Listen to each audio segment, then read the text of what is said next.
In Africa, yes means no. If you ask, is this the way to Sanzi Falls? The answer will always be yes.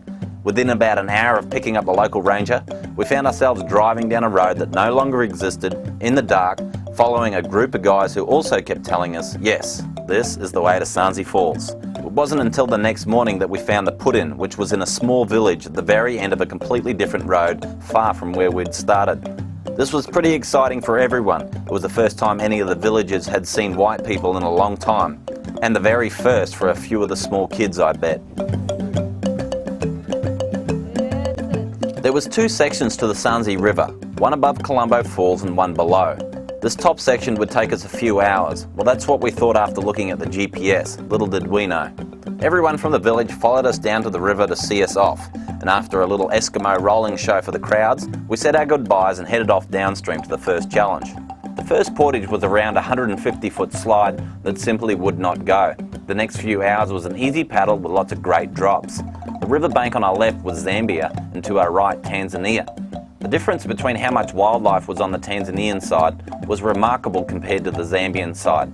Rare species of vertebrate monkeys swung through the trees, as well as amazing coloured birds like the Ross's Tarocco, found only in this part of Africa. So far the run had been well worth the epic drive, just a little longer than we had estimated. It was about 4:30 in the afternoon when we reached what looked like a serious drop in elevation. After about a 45-minute scout, we realised the next portage would take us more time than we had daylight. Best case scenario was to leave the boats and walk out to the closest road. Well, here we are, as they say. Here we are, in the heart of African bush.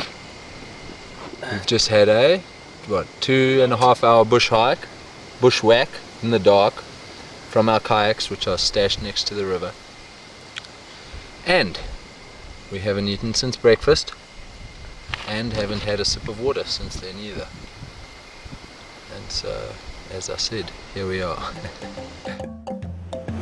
So we're on day 2 of the upper Colombo descent, and late last night we came across a steep section where the river appeared to gorge out, and we were running out of daylight, so we decided to head for the hills with our tails between our legs and come back today to try and complete the river. And from what we've seen this morning, I think that was a pretty good decision. The river, right where we got out, actually split into 3 channels and just dropped off the face of the earth. We've come to the bottom of the gorge, and yeah, the rapids are totally unrunnable, and resulted in us having a pretty epic portage through all sorts of long grass and thick bush and thorns and that sort of thing.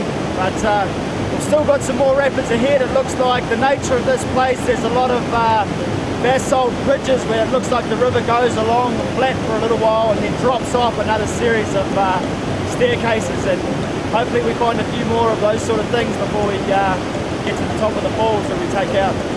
We'd now been on the road for just short of 2 weeks. We came to paddle something other than the Zambezi in Zambia, and it turned out way better than we expected. Our only disappointment was after closer inspection of the gorge below Colombo Falls. The decision was that there was way too much water in a very narrow canyon with a high possibility of getting boxed in. We would have to return another time, and that's not a bad thing. Any excuse to come back to Zambia was just fine with us.